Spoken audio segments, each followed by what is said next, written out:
People who sit in AC rooms and make policies do not understand the challenges that women at grassroots level face. See, the wishful scenario is it cannot be an us versus them story. Yeah. Men and women. So if we have a Women's Day, we'll have a Men's Day. And if we have a Women's Day, we want all men to wear pink. The dream that we are seeing of India becoming the next superpower cannot happen without women. Women actually open doors for other women. So most women will also not even realize that they're being cut to size. It's that bad. So I feel humor is such a cruel, such a poisonous tool. And we have to stop laughing at these jokes.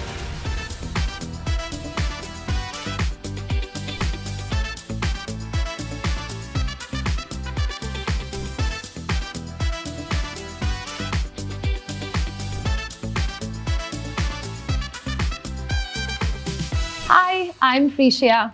I'm an award-winning Master of Ceremonies, a TEDx speaker, a content creator, and I'm also the founder of Carter Cleanup, a beach cleanup movement. And in this episode, we're going to sit down and explore the innovative policies that are transforming women's economic participation.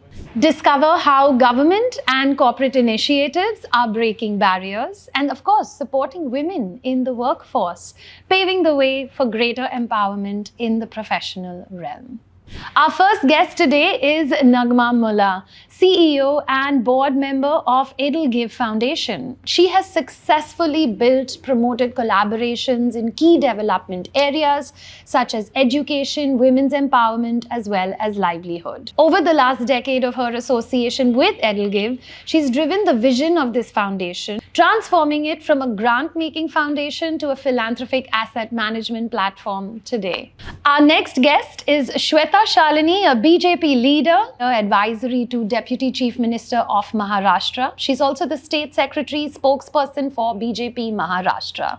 She's also advisor to Niti Aayog, the think tank of the Government of India. Naghma and Shweta, both of you, thank you so much for being here at the Naari Network. And I think what's wonderful is that we have two women, strong leaders, both leading in two very different sectors, coming together on the couch over here. And we're going to explore how we can allow other younger women to also get onto their journeys. Let's also talk a little bit about maybe some of the difficulties we've encountered, maybe some of the mistakes that we have made. And I hope by the end of this conversation, we inspire more young women to go down this road. So before I do begin, I'm also thinking, could you introduce yourselves in 30 seconds with something that no Google search will tell me about you? So, so Shweta, since you smiled on that one, we'll go with you. I'm a politician. My life is an open book. So everything that I'm going to say right now is going to be found on Google. But yet, if I have to introduce myself, I'm going to say that I'm a mother, extremely proud Indian, extremely strong woman who stands with all other strong women. And women generally are strong. So, you know. And when you were introducing, you said a few things where I want to add. When a network is called Naari Network, nobody can say no.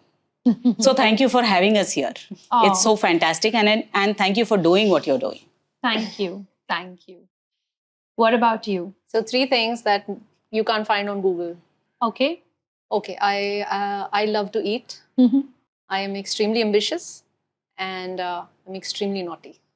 Now that's going to be an interesting side, which I wonder how we will explore, but we will find out as the conversation unfolds over here.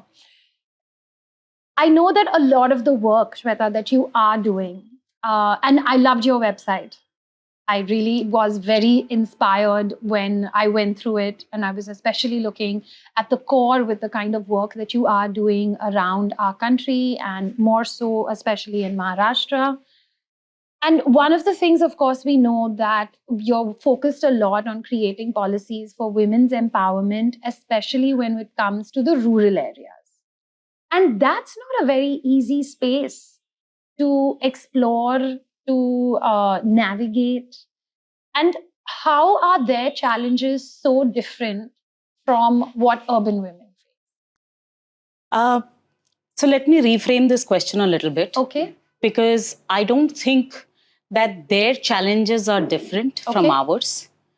The problem is that the people who sit in AC rooms and make policies do not understand the challenges that women at grassroots level face. Now, if you actually look at a rural household, the most difficult jobs across India, the most back-breaking jobs, whether it is in agriculture or it's in household or in caretaking or in livelihood care.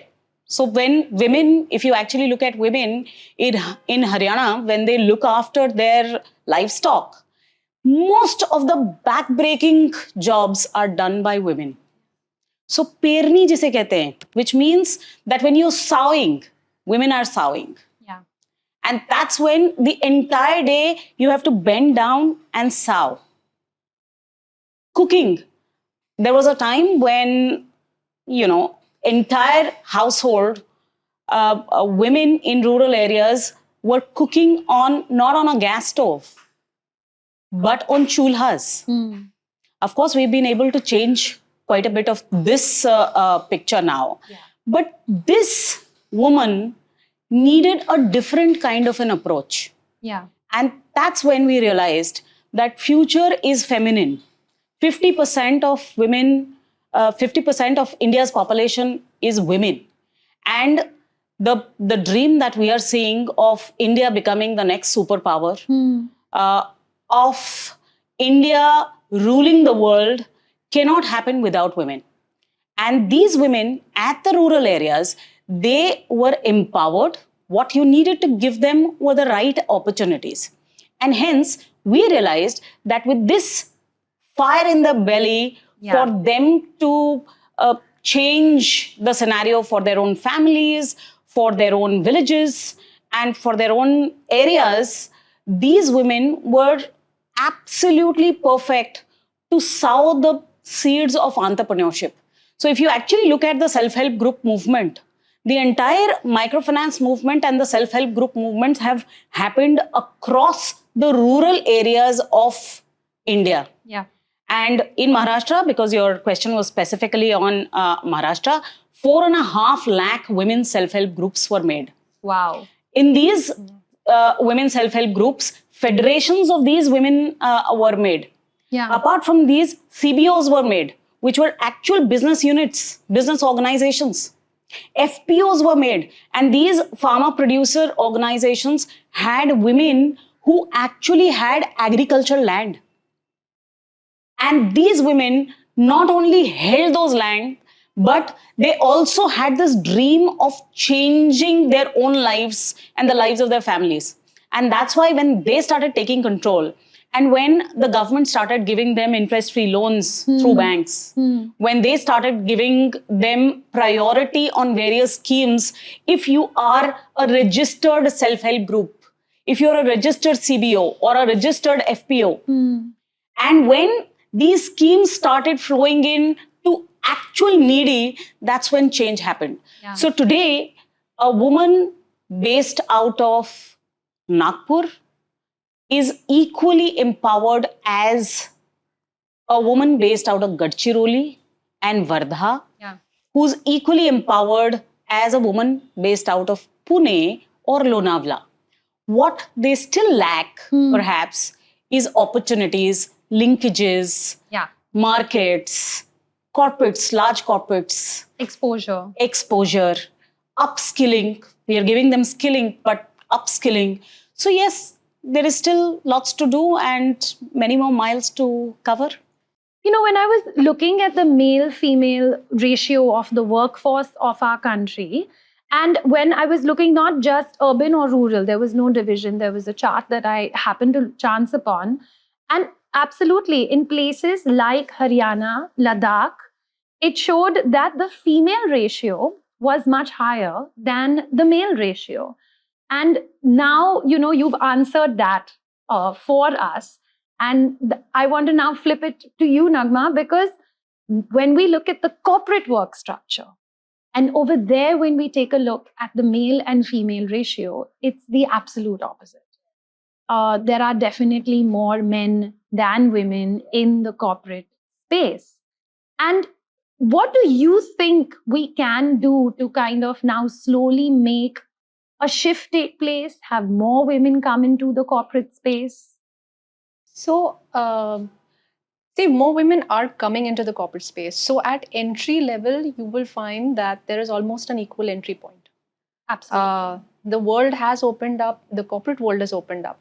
However, the design of all systems has been built in the time when men built for men, because women were just not there. So we've opened our doors to women, but our mindsets, our policies, our structures are still are not keeping up with the inflow of women. Okay. And that is why at strategic points, you see them drop off the workforce. Right. So the fact is that women at entry point are almost equal to men at entry point, but at every life milestone, you will see the shedding happen. Yeah. And that is why, by the time women are menopausal, for example, they're so exhausted. The demands of corporate work, physically it's working against them. Families are, children are and India is the only place, I think, in the world where women have to take pressure of children being in 10th standard, and then college admission. So these strategic or these life milestones add so much pressure. And when the work environment is not geared to accommodate that, and the home environment is not geared to accommodate the pressures at work, is when women struggle, and that's how they drop off. So I think the simple answer, there is no simple answer. The way to even look at this problem is that what are we doing for the woman in our workplace? Yeah. What are we doing for the woman at home? And I really believe a lot of what we see, workplace is secondary. Our lives are, we are representatives of, of what's happening at home. What is the mindset of the family at home, and what is the mindset of the family in work is what determines the experience for the woman. And if we can alter that for her, we'll have so many more in here. So that's interesting, because you just spoke about what can we offer the woman. So other than just the family support that can come in, let's talk about both the fields and the kind of support that can come in. So Shweta, have you seen any examples of successful government policies that have come in, that have enabled women and that have allowed them to change their lives and, of course, to make their work life so much easier? Policies can be extremely simple, and these simple policies work. For example, if you actually saw about 10 years ago, what used to primarily happen is when a woman was preparing, or a girl child was preparing for a government examination, and the parents would ask her if she is fully prepared and she's going to crack it, she would say, yes, I'm kind of prepared. So the household would not pay for her government exam fee. But on the other hand, if the boy was not sure, they would still say, appear, maybe it'll be like a practice test for you. Yeah. So, the government realized these simple things. And as a policy, what they've done is they have waived off the exam fee if you're sitting for a government exam for women. Now, it's a very simple thing to do, yet it has, now a lot of people turn around and ask what happened to Beti Bachao, Beti Padhao, right? We have issues. We have safety, security issues in the country and across the world. But what actually has happened is, earlier our gender ratio was 800 to 1,000. Yeah. 800 women to about 1,000 men. Today, we are 1,082 women to 1,000 men. So, as Naghma ji was rightly saying, a lot of these are societal, psychological changes. Government policy needs to facilitate this transformative change, because in gender policies, it is not about gender equality only. It is also about gender sensitization. It is also about gender transformation. It is also about gender negativity. So you need to basically tackle all these things as far as policy is concerned. Now, for example, in workplace, the maternity leave in India is about 26 weeks, Yeah. right? Because we realize that across the globe, the unpaid care work, UCW as the UN calls it, unpaid care work, women do 3 times more than men. And in some places, 8 times more than men. Now, somebody has to cater to this. And hence, a lot of governments, what they do is they have government or they sponsor childcare services and so on and so forth. Right. In India, we realize that, societally, the mother needs to be at home with the child. And hence, we extended the maternity leave. We also have parental leave. Now, Both the some spouses. corporates, both the spouses are given leave. Having said that, we have seen, women or corporates dropping off women, especially for this reason, because you will have to give paid 26 weeks of leave. Now, this is where we need to understand, as policy, we can talk about best policies, anti-dowry. Yeah. So 498A was a brilliant policy. It was a brilliant policy because we know that world over, 3 out of human trafficking, 71% of human trafficking is just women. Yeah. And 3 out of 4 people, women there are sexually abused. 1 out of 3 women have been abused in their life somewhere or the other across the world. In India, we realize that dowry is one of the main causes, and hence 498A came as a policy. Do we also see that in the corporate space as well, with your experience with corporate policies as well? Maybe an example of a simple little change that was made that had a larger ripple effect, or just a successful corporate policy that you have seen that supplemented women in their journey? So I think that ICICI Bank is one of the, my favorite examples that had almost a 33 decades worth of focused policy focused attention on ensuring women reach leadership positions. I think that's a stellar example, like standing way above the others. Yeah. We also know that, Accenture has this very good global gender equity strategy, Okay. which focuses on leadership nurturing, ensuring that women are promoted, talent is nurtured. Deloitte, I think, has a leadership program. So corporates have these leadership programs and policies. I think, there's one thing which is policy and the other is what is the impact of it. And I think what we need to do is make this not something that we follow by letter, but follow by spirit. And that happens when there is a almost like a camaraderie, a partnership between people who are working in that ecosystem. Yeah. So I think policies are great beacons to begin with, and definitely they are important. Because when it's not a policy, you're like fighting in the dark. So policy kind of sets the bar high, that this is what we would like to do, and this is what we're instructing that everyone will do. But how to follow it? Everything kind of comes down to the how. It's like what Shweta said right in the beginning, right? We can't be sitting and making corporate policies sitting in our AC'd offices. And I mean, it's the same, Absolutely. right? Whether we're talking about a woman in a rural environment or someone in an urban space. Yeah. And I think there also needs to be equal representation of women when those policies are being made, if they're for women. It's ideal that when policies are made to ensure women are retained, progress, nurtured, there have to be equal representation of women's voices in the making of the policy. But is it even practical to expect that? Because today, women don't even represent 20% of India's workforce. Women are contributing 18% of GDP. You have top 2,000 companies, out of which only 100 women are, 100 CEOs are women. So what are we talking about? We have a board mandate. We have a mandate by the Companies Act that there has to be a woman on every board.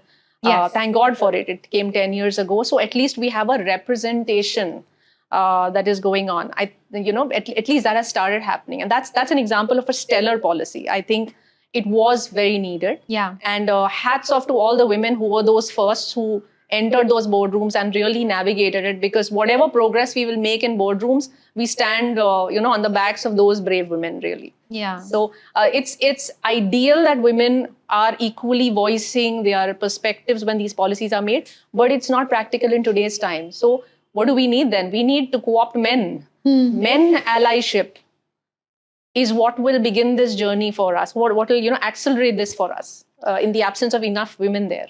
So then what do you think we can do to also help and support women? Because we're right now talking about women being in the boardroom, being in leadership positions. Yeah.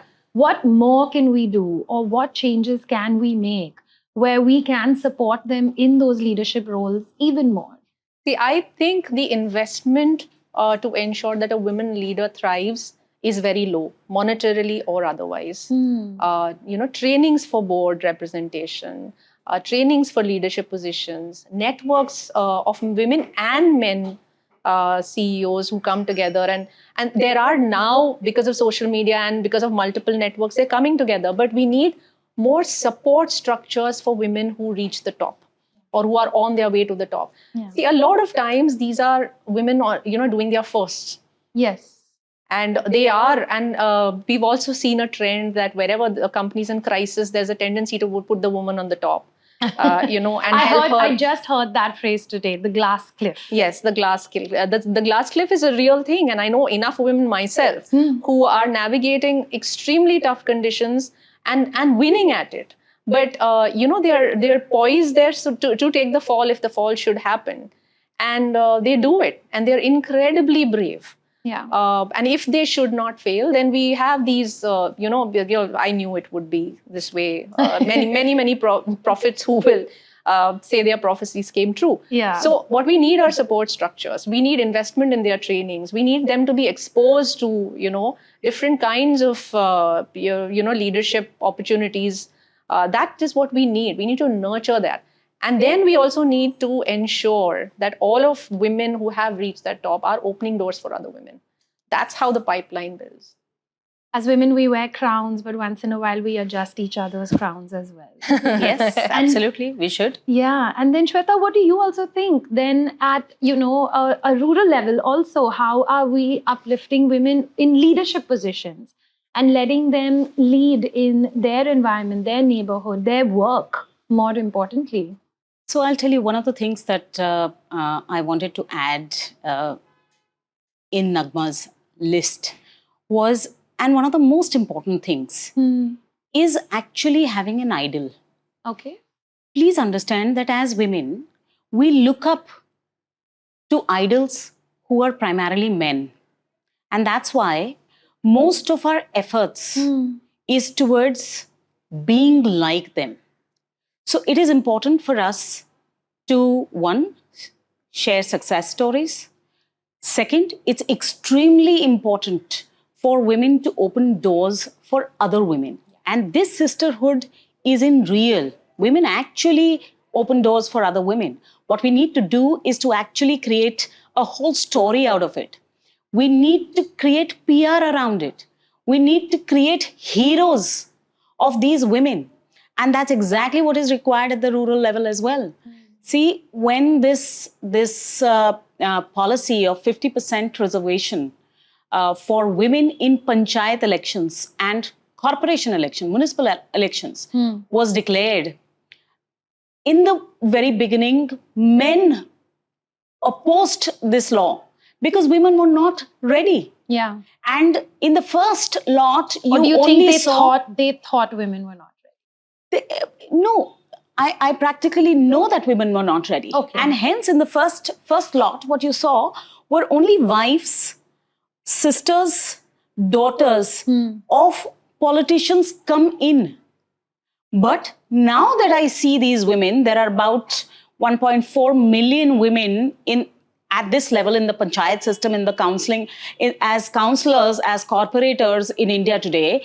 So 14 lakh women, if you actually see them, nearly 60% of these women repeat their terms. They are extremely confident, they know their subject, they learnt around in the way. So policies matter, but as rightly said, it needs to be implemented well. And as I always say it, I'll repeat it, behind every successful man, there could be a woman. But behind every successful woman, there needs to be a complete ecosystem. And this ecosystem we need to build as a society, whether it is at the rural area, level or at an urban level or at a corporate level. We just need to create a large group of cheerleaders that will always hold you physically, mentally, psychologically, and mentor you to not only counter the ceiling, but also the cliff.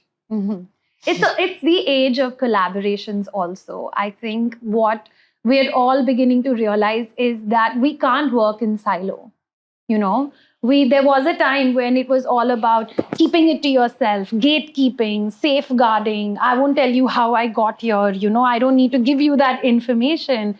And that has completely changed now. We're all realizing that we need to come together as one bigger community and feed off each other. But at the same time, I also want to ask both of you, what are some of the biggest challenges that we have also faced when it comes to implementing policies? I can actually use the example, she gave on the maternity leave, the 26 weeks, which is, I think, very progressive. But it has had a huge negative impact on the hiring of women as well. A lot of her, and because it's also not politically correct to ask a woman whether she will get married or whether she will have a family, it's not politically correct. So they're eliminated before even being given a choice, and nobody will ever talk or say about it. So we've kind of leaned out the funnel right before any choice was made itself. So I think that's had a huge negative impact. Yeah. Second impact, and I'm saying this in spite of the positives. Second impact is the whole point of a lot of women don't want to be home for 26 weeks. Okay. Right? They would rather have a caring and sharing partner. Yeah. Someone to help with caregiving at home and a support system, so that they are also out, because it is tough. A lot of women are, battling depression, battling struggles of, first time motherhood, and are also very, very petrified that they're away from work for long enough to have an impact on their career. Yes. The world is running faster than their break. Yeah. So that has again had, if you see, one of the reasons why progress kind of it's a big kind of break in the middle of a speeding train. And a lot of women actually I don't speak for all women, but there are women who would rather have the man, help, and him taking part of the leave and them being able to go. So paternity leave is very important, but it's not always taken. Right. It's not always given. And if it's taken, it's not like the woman is being relieved of her duties. Yeah. So I feel that this is a very, very important policy that needs to be supported by a good ecosystem for it to work well. And Shweta, in your experience, have you had an instance? If you actually ask me for examples, I can give you multiple examples of how, policies have been made but have not been accepted. For example, let me give you a very global example. Now, for the first time, when India did the presidency of G20, we came up with this idea where Shri Narendra Modi ji said that, yes, women need development, but why cannot we have women-led development? Why should we always look at women as emancipated and consider them at the end of the tool? We need to talk about models, economies, where women can lead the change. So we actually did a complete W20, Women 20 on the side with world-over policymakers to ensure that development can be women-led. But unfortunately, including the United Nations, nobody has really accepted this in letter and spirit, because they still feel that the gap is so large that women can't lead it. Whereas in India, now that we are creating models like this, it is, if nothing else, it is changing the entire social platform and changing the mindset of the women. For example, I think Sainik schools were never open for women, never open for girls. And in a very simple policy, Sainik schools were opened for girls. Okay. In the same letter in spirit, permanent commission were given to women in the army. And hence now women feel that we have equal opportunity to fight for our nation. Now consider this as a policy and look at the after effect that it has on other girls. Now I see a lot of girls from Punjab, I see a lot of girls from Bihar, I see a lot of girls from Satara district in Maharashtra who stand up when I meet them and say that I'm going to be in the army, I'm going to join the Sainik school. Now that is the spirit that will change the country, but it needs to be implemented right. And hence, for it to reach the last mile, I think we need a lot of stakeholders, and most of them in the system are men. So then what role can men play? And, let's also look at it from like the positive point of view, that what role can these men play so that we can have successful women-centric policies? And this could be in the corporate section, or we're looking at it from the government implemented section. What do you think would be that wishful scenario? See, the wishful scenario is it cannot be an us versus them story. Yeah. Which it becomes. Yes. Like, men and women. So if we have a women's day, we'll have a men's day.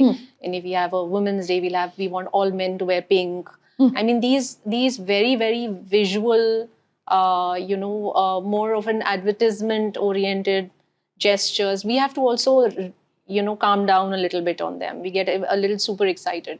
And by we, I mean both men and women. Yeah. It encourages tokenism where one needs to sit down and really think about what needs to happen. Second is, I feel we need to all be a little calm. A lot of men would be our allies if they weren't so fearful of saying the wrong things and doing the wrong things. I think women should not be the owners of responsibility of any mind change. I think the responsibility doesn't rest only on a woman. But for the men around us, I think it's important that we keep talking and keep repeating some messages so that they hear. Because otherwise, this will never happen. It's like a pendulum. When something has been, fixed at one point for so long, when you're releasing it, it's going to swing the other side. So there will be noise, there will be destruction, there will be hurt feelings, an exaggerated response. Pushback will happen. What we have to do is, through all of this, ensure that we communicate to the men around us and hear their communication as well. For example, all these movies that were for Gangubai, for example, I went with my family. I'm surely going to watch some of these films with the boys. I have 2 boys. I will watch Animal with the boys. Yeah. Because it's important to watch that film with the boys. It's important to hear how they interpret what we are interpreting differently. Yeah. What I am very angry with, why is he amused by it?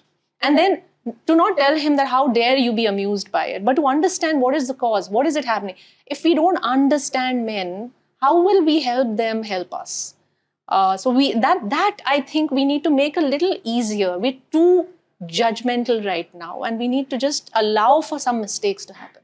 Yeah. I'd love to hear what you have to say, Shweta. There are inherent biases. And these biases, for example, I was teaching, like Naghma, I have 2 boys. I was teaching one of the boys that khub ladi mardani wo to jhansi wali rani thi. And then while I was teaching them this, and they were young boys, I realized, mardani kyun bola usko? So now these are inherent biases. And these biases are part of our society. It's part of our culture. Now I have to make an effort to tell my 2 sons that you need to be aware of these biases. Now, having said that, this is a very, very thin line. So I again feel that the responsibility and the onus lies on mothers to teach their boys. And, a lot of people talk about stricter rape laws, fast track courses. I agree to all of that. Yeah. Policy needs to change.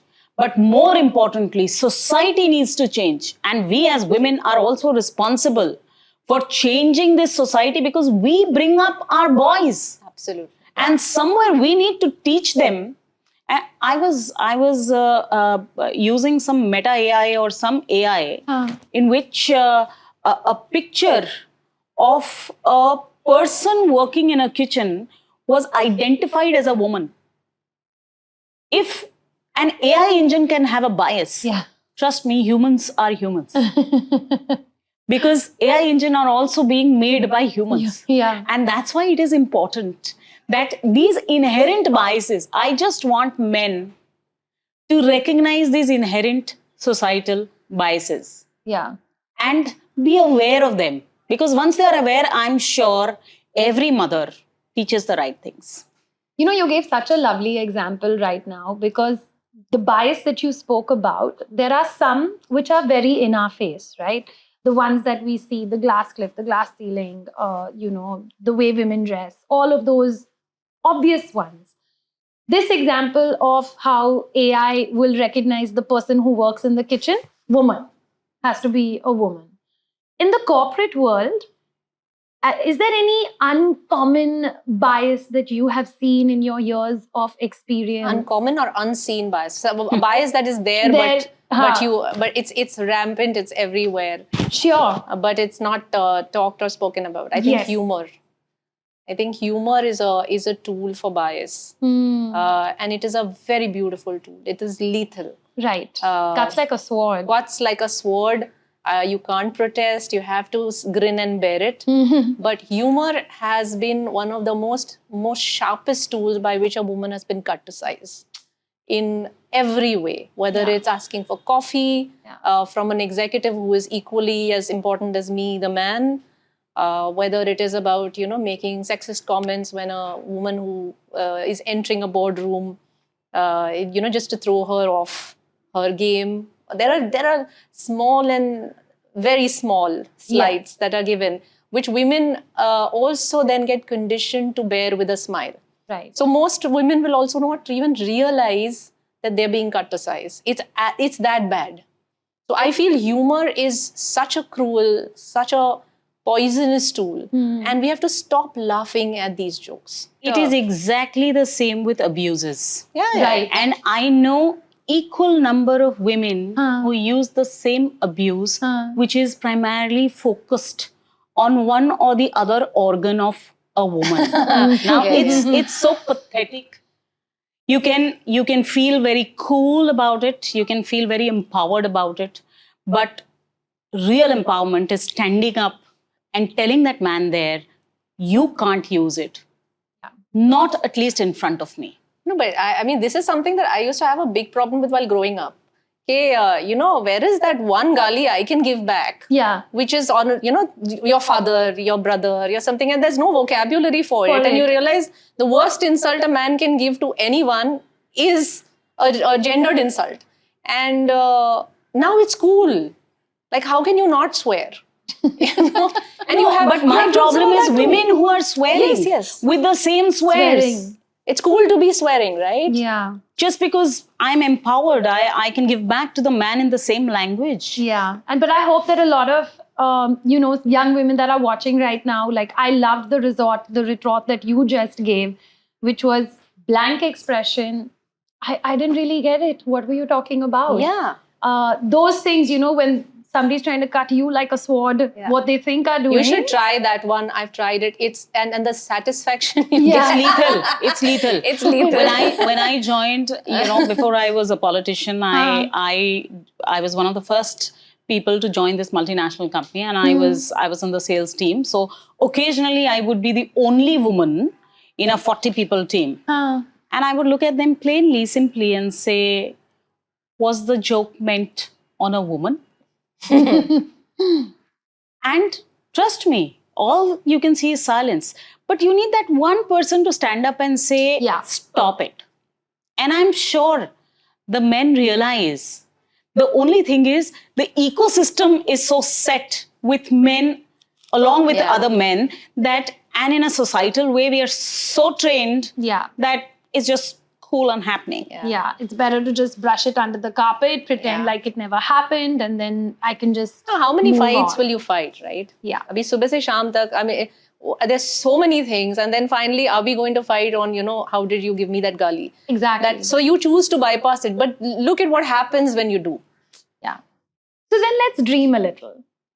And let's also now say that what's one policy that I wish would just become a norm in both your sectors?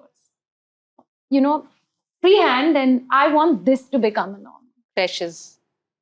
Precious. Most important. Most important. Yeah, because Any mother, Right. any mother, whether she has a support system at home or not, Hmm. the liberty with which a woman can work, knowing her child is all right, and accessible if something happens, is priceless. And companies will see the monetary benefit of this. This is a benefit that, it's just so sad to see women, double shoot on so many things, having to rush back home, needing hybrid structures, yes, but the struggle of a woman whose child is young, even if there is a parent at home, even if there's because the child is young and there are struggles. And in our country, we are caregivers to the older generation as well as our children. Yeah. So there is a lot. Just having a creche in your company can change the game of output and create, the output that a woman can deliver at work. Absolutely. And what about you, Shweta? So just to add to what Naghma was saying, when the 26-week maternity policy was made, this policy was also made that if you have a certain number of, like the posh law, that you need to have a Vishaka committee, if you have a certain number of 50. women in your workforce, then you need to have a creche. But again, as an example, kahan hai? But they're not there only. Exactly. That's what I'm saying, that if you really look at it, the policies have been put in place. Yeah.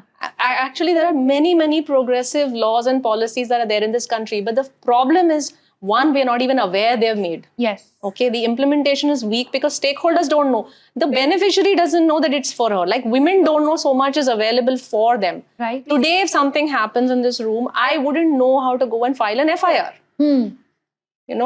Whereas women can actually file an FIR from WhatsApp. From WhatsApp. It's a zero FIR. Do you know I don't need a lawyer if I want to, access the court? I had no idea. Exactly. It is that. So that is how ill-informed we are. I think as citizens, and now I don't speak as women or men. As citizens, I think our one duty is to know our citizenship. So I think and to contribute positively to it. Yeah, so one dream policy for me then would be that as women, we need to definitely make sure we're more aware. We have to. We have to be. The level of unawareness in our gender is abysmal. Because see, the way, and I do blame this a lot on how we are raised.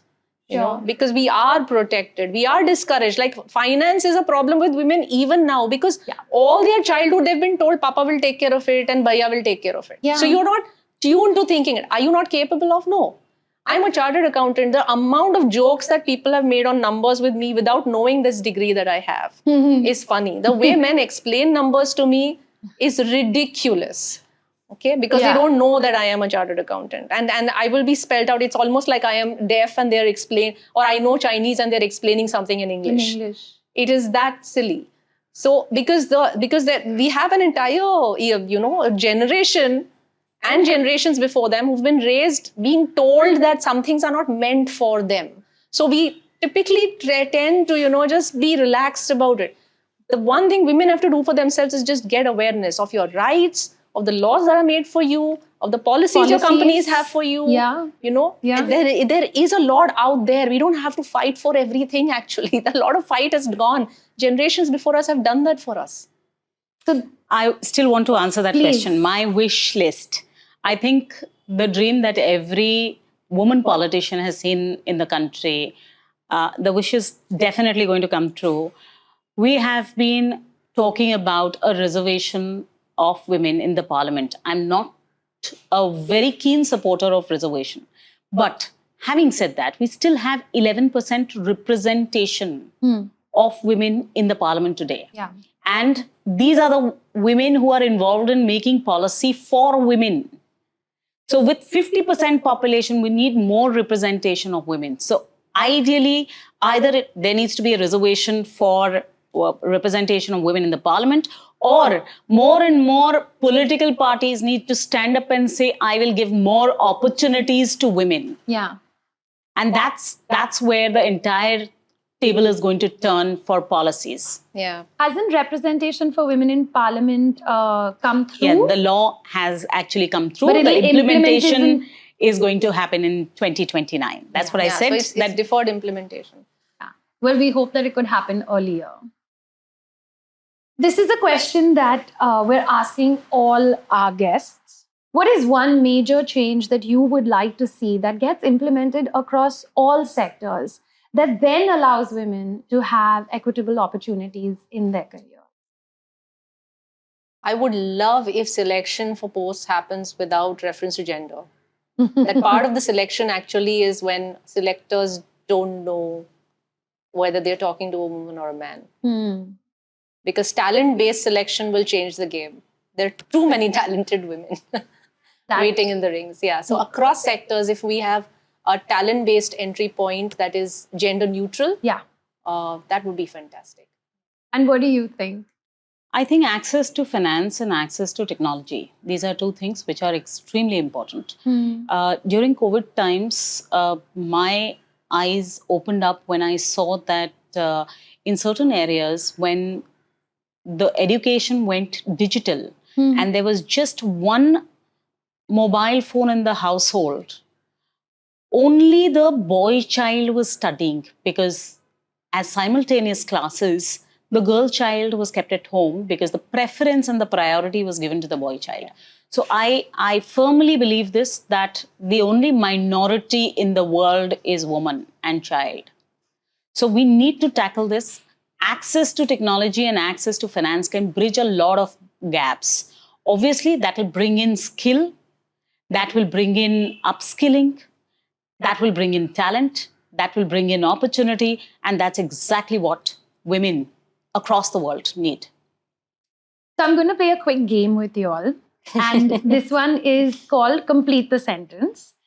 It's a little like policy women based that we have over here. And it's for both. Do we have a hamper? Unfortunately, Do we have Karan Johar?